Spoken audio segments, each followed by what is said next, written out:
It was a lot of fun. I remember the only time I used to be able to fly on planes, like private planes, was when Peter Andre would let me tag along somewhere with him. So that was always fun.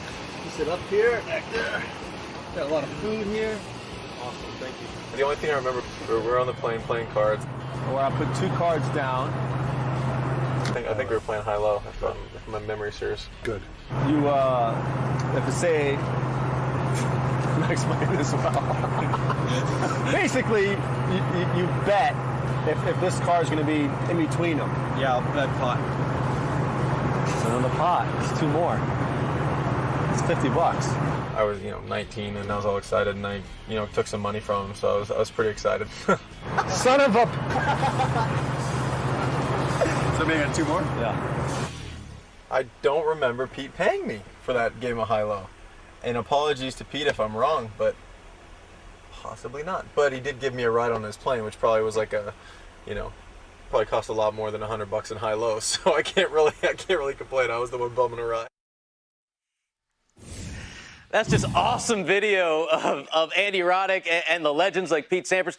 In 2000, when he was 17, he was actually a hitting partner for the U.S. Davis Cup team with Andre and Pete. Paul, what was the relationship like between Pete Sampras and Andy Roddick? Well, you saw some of it on the airplane right there.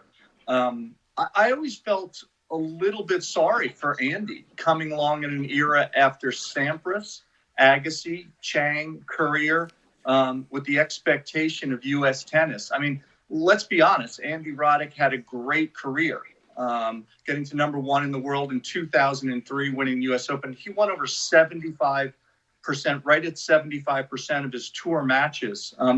And then when Andre and Pete slowed down, I was like, great, now Andy's going to get his time in the sun. Lo and behold, the Swiss guy became Roger Federer, and then he dominated. So Roddick was a great player.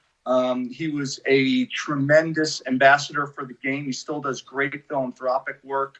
I always loved watching his grit, his huge forehand, and more than anything, his sense of humor, I think, got him through the tennis world pretty well. But his work ethic and professionalism was amazing.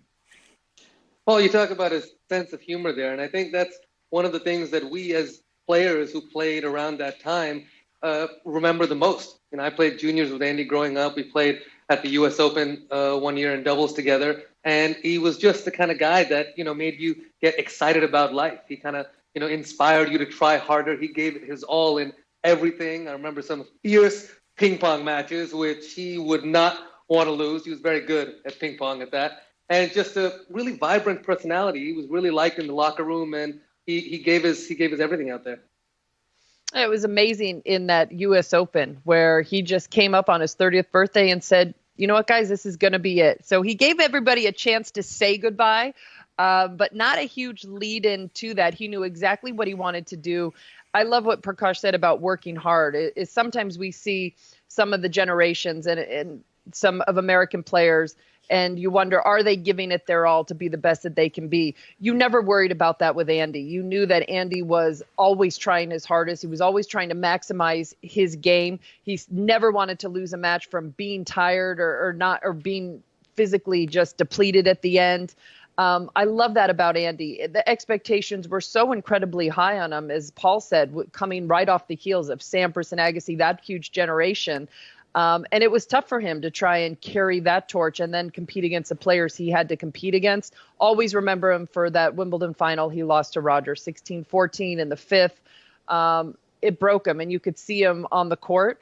But almost everybody has positive stories about Andy. He was a great, great personality. He did a lot of good things, and he's a really funny, nice guy. You talk about the personality being funny. He hosted Saturday Night Live. He was voted by people as the sexiest athlete on the planet, a true global icon. Here's where Andy Roddick checks in on the top 100. Next on our list is a consistent top 10 player with one of the fastest serves in the history of the sport. At 94, American Andy Roddick. At the time of Federer, Nadal, to a lesser extent Djokovic, at the time of these two towering figures, he's been in the top 10 going on a decade. He had and still has probably one of the biggest weapons ever in the game of tennis, which is his serve. the way he played. He was more of a power player and tried to hit the ball and get in and take advantage of all that. After turning 21, Andy used his heavy serve and powerful forehand to win the U.S. Open in 2003. Grand Slam #1! Along with finishing the year as the #1 player in the world. While some expected more majors later in his career, he still boasts an impressive resume. He also led the U.S. to a Davis Cup victory. Yeah. Not to mention he was in the finals of the U.S. Open, losing to Federer in 06, and he lost 3 Wimbledon finals to Federer in 2004, 5, and 9. I think the thing that I'm proudest of as far as playing is I think people know I'm always gonna give it my best and kind of fight for every match, and even maybe even on my bad days. It's not going to be because of a lack of effort. And